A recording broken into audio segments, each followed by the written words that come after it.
ATL, I caught a case. Hey.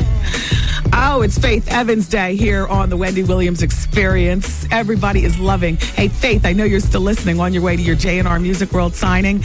There is not one complaint. People are loving it. Loving it.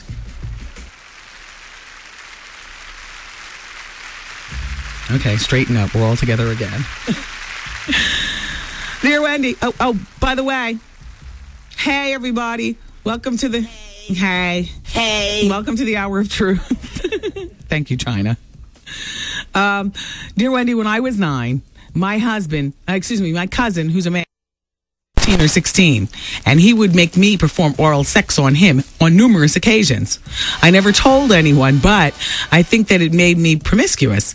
I never told anyone at all. I see him sometimes with his wife and kids. Wendy, should I tell my family the truth? Confused. Well, how old are you now?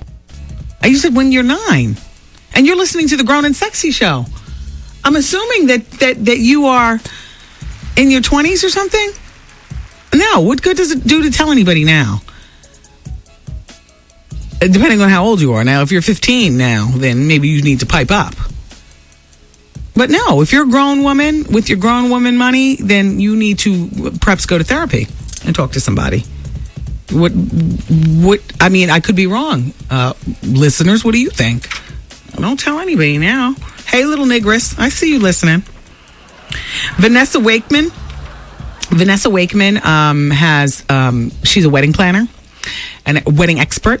And she says that she co-signs with what I told that woman last hour in terms of, have the fiance meet her halfway down the aisle because the father is going to jump up and you want to be careful. She also goes on to say that today's couples are moving away from tradition and incorporating their own special touches, the things that are important to them in their wedding ceremony. So,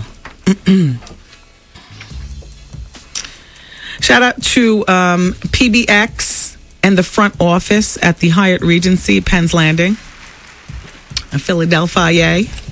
Shout out to Marley Marl, who called behind the scenes on the show the other day to let us know that Heavy D definitely heard us talking about he and Halle Berry and their new relationship.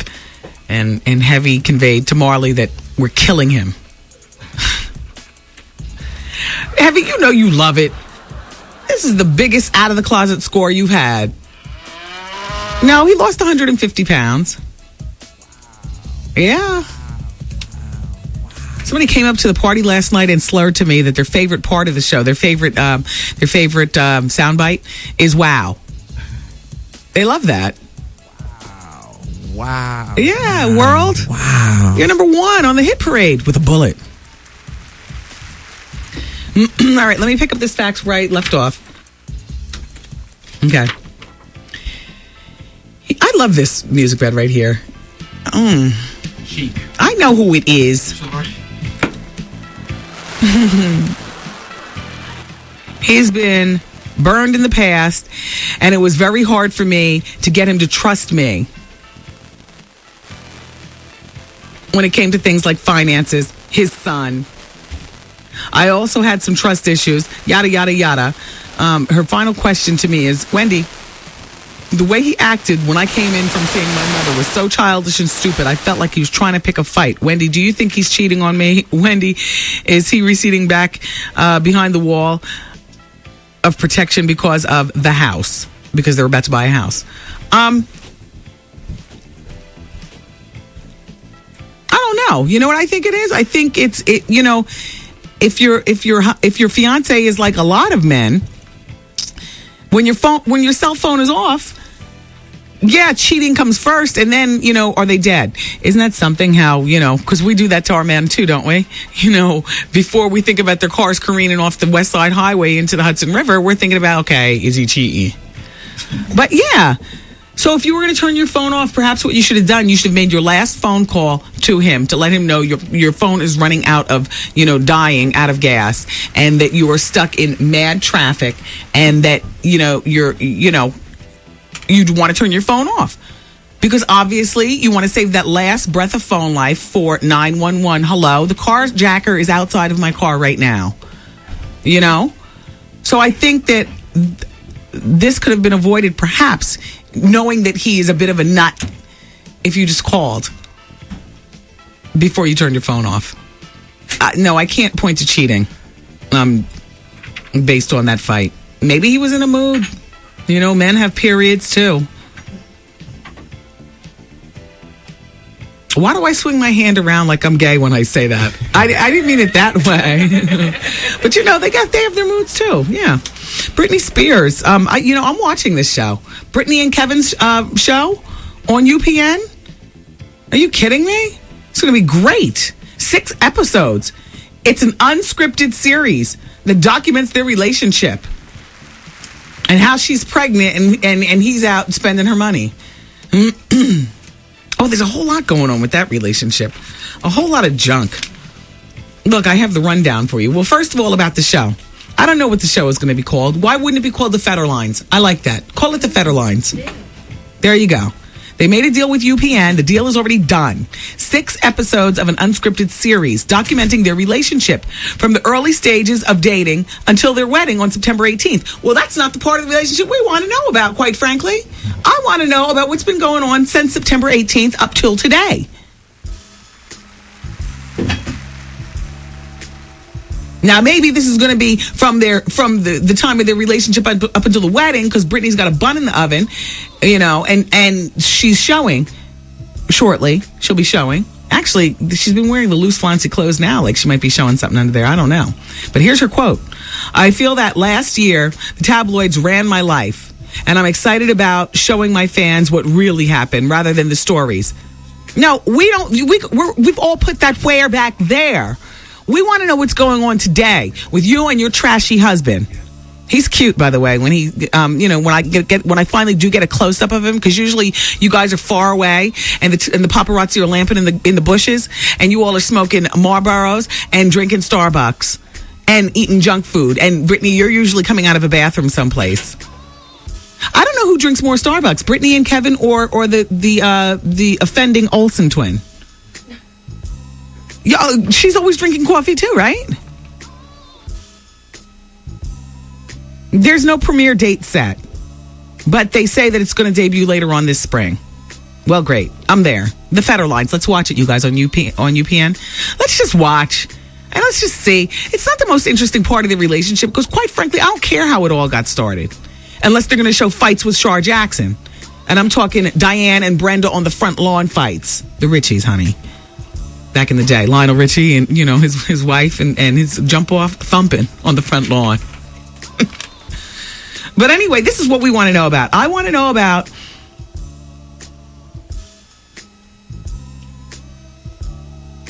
Brittany spending a quiet holiday weekend at her brother's condo as opposed to with her man. I want to know about why it is that you were at the condo and the tabs report. Yeah, this was Easter weekend, by the way. And the tabs report that Kevin spent Easter weekend with his friends, whooping it up in Vegas. That's what I want to know.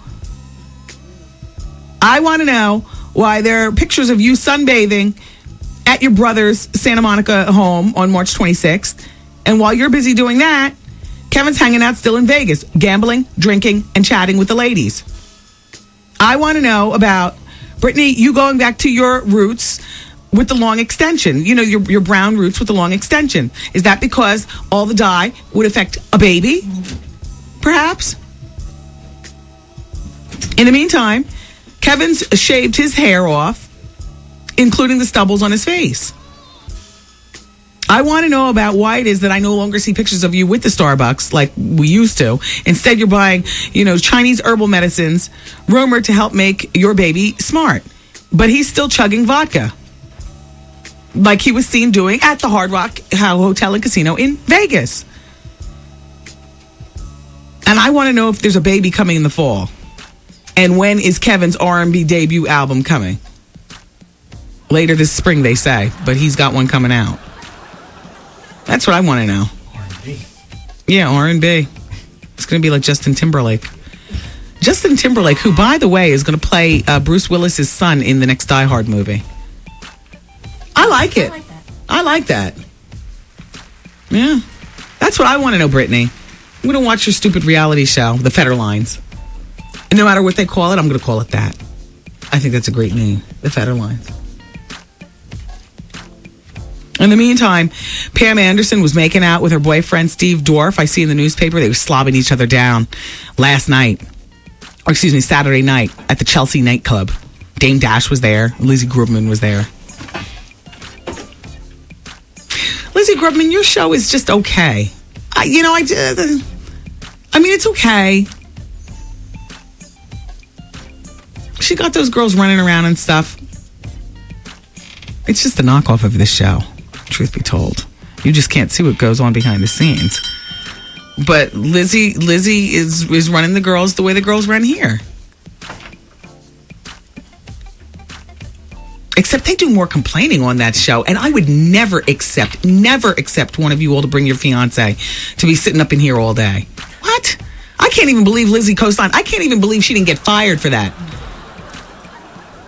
That's crazy. That was crazy. Busiest weekend, 4th of July weekend, and this dumb broad. And I don't care that it was her birthday. Choose. I would say the B word, but it sounds too hard, but choose. And Lizzie, I mean, you're a better boss than I actually thought that you would be. I can't believe you let her bring that man out there. Walter. See, I was watching over the weekend.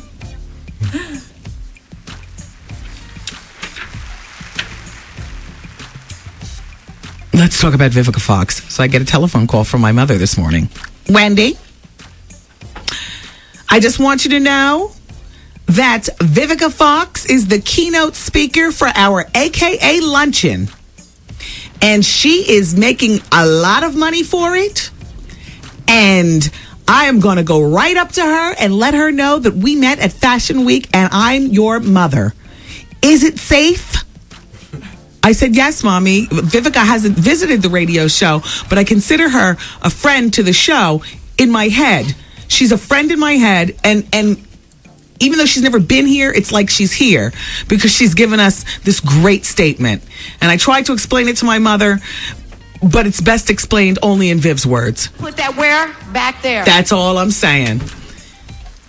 Last year, Wendy, you remember the keynote speaker was Star Jones?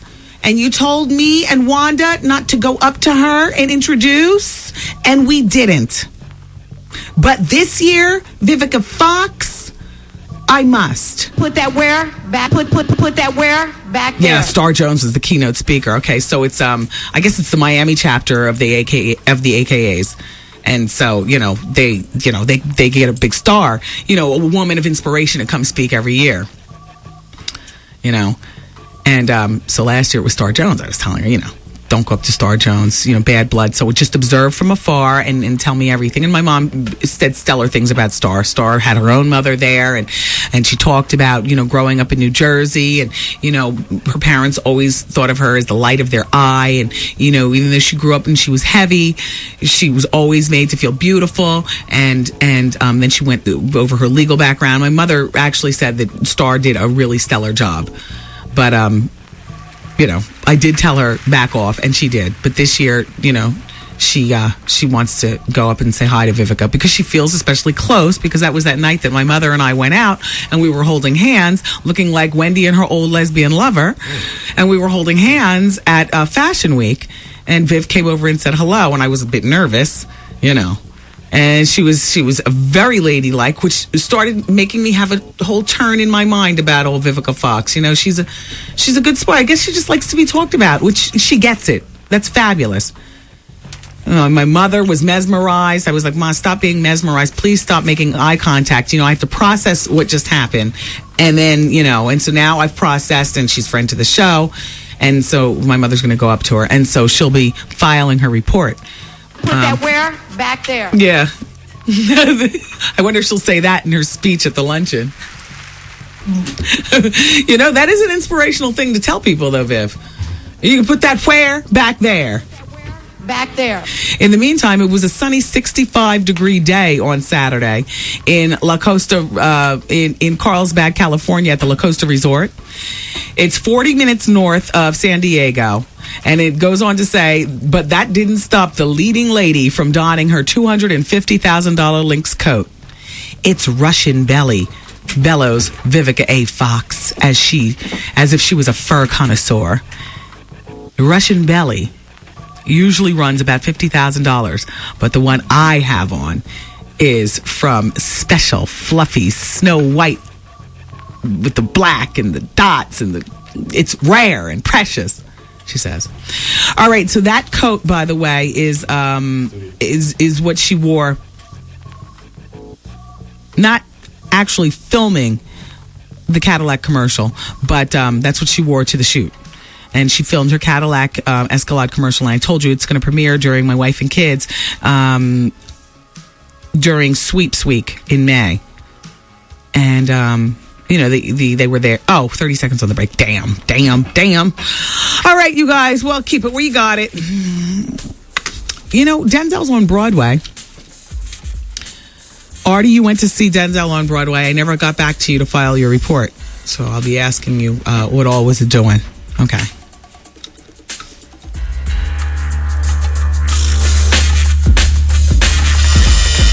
Wendy, man. First of all, my question is, what's wrong with Fantasia? I guess maybe I'm wondering why no one wants to focus on Fantasia's talent. I mean, because nobody can get past her team. The Wendy Williams Experience. Hey, everybody. You just caught me in the middle of my afternoon snack.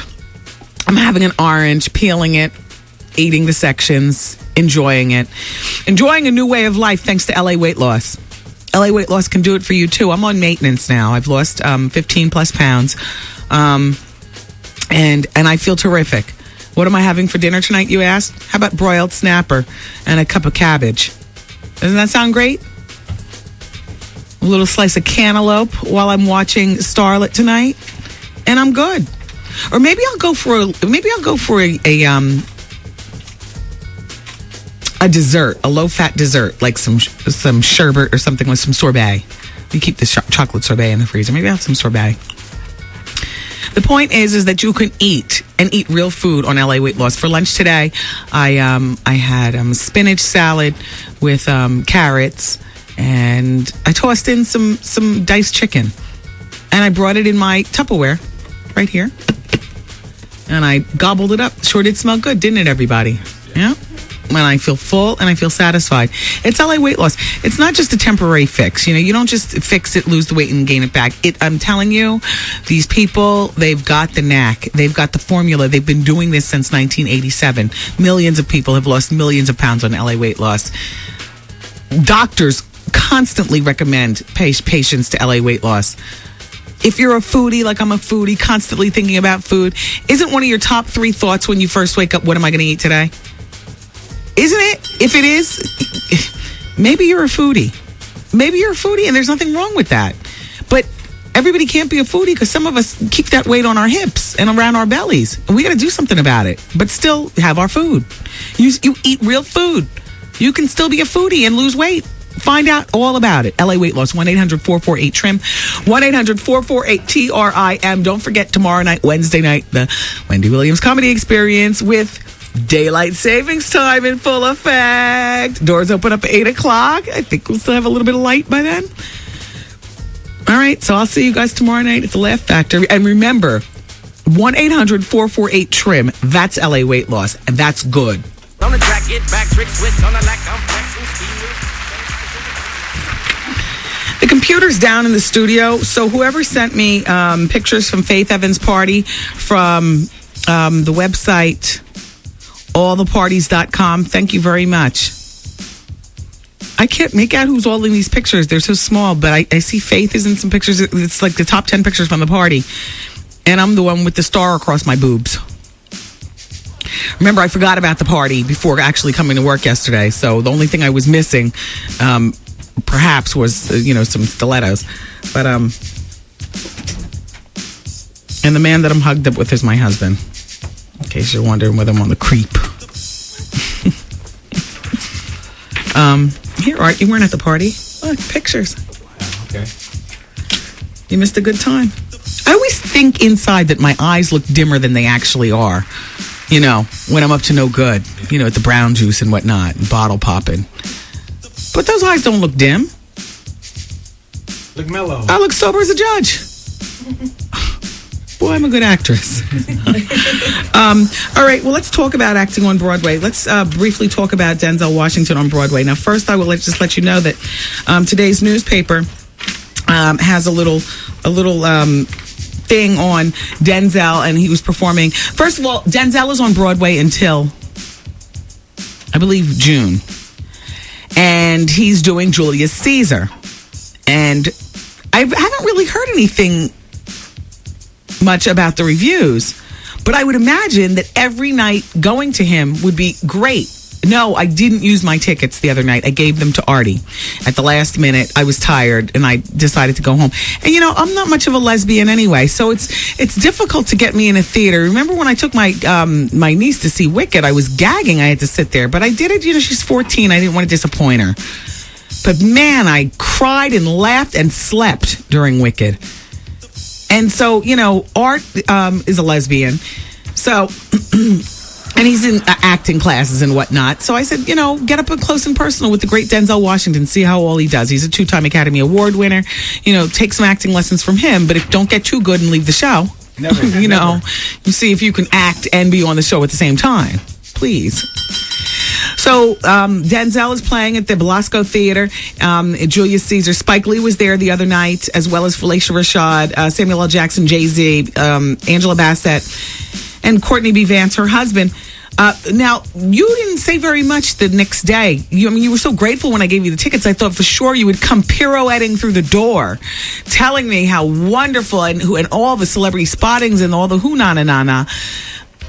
Honestly, and be honest on a scale of 1 to 10, how was Julius Caesar? Be honest. A 7. Okay. A 7 overall, but Denzel, a 10. Okay.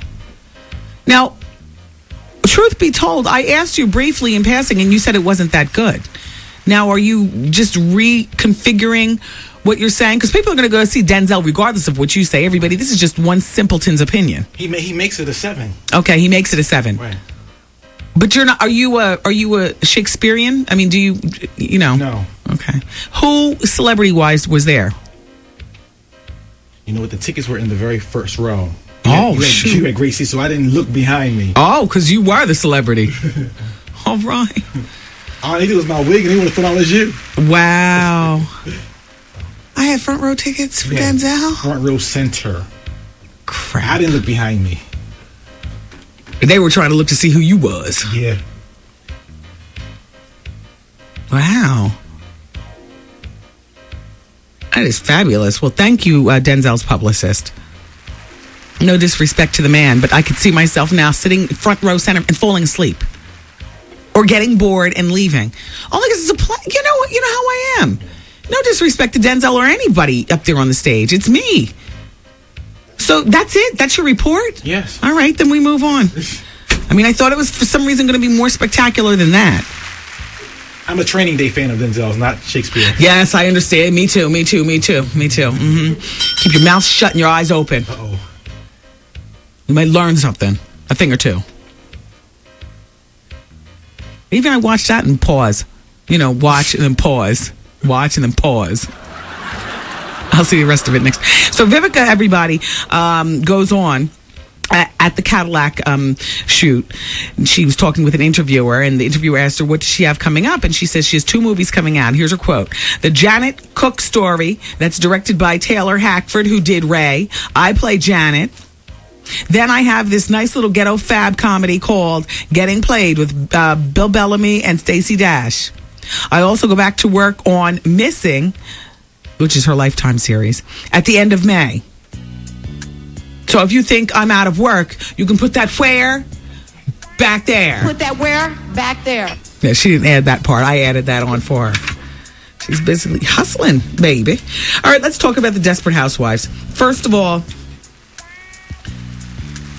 there's a scene in this coming Sundays, because now that Mama is dead, the funeral is going to be this Sunday. And Bree and Lynette are in the funeral home for Gabrielle's mother-in-law. And so Bree says to Lynette, you have to hand it to the Catholics. They do grief better than anyone. But then the Pope passed away on Friday. So ABC got the phone call. Could you guys please edit that out?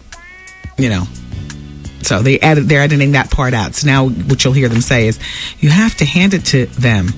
They do grief better than anyone, I guess.